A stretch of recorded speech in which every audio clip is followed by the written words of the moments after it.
Hi అండి. నేను ఈరోజు మరొక మంచి మాటతో మీ ముందుకు వస్తున్నాను.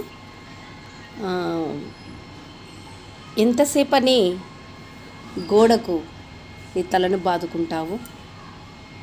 మహా అంటే నీది ఇక్కడ రక్తం కారొచ్చు, కానీ ఇదే గోడ పగిలి మీకు దారి అనేది ఇవ్వడం అనేది జరగదు. అలాగే మామిడి చెట్టు కింద నిలబడి నాకు నారింజ పండ్లు కావాలని చెప్పి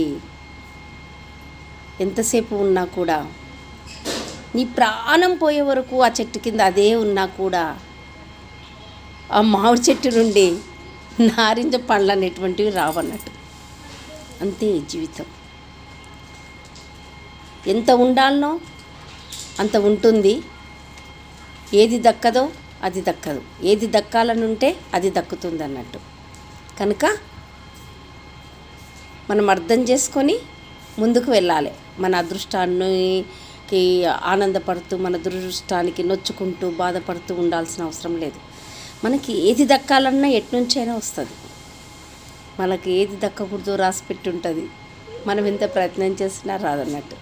ఓకేనా? ఇట్లు మీ పంతులమ్మ, గుల్లకృష్ణ గారు అమ్మది. Thank you. బాయ్.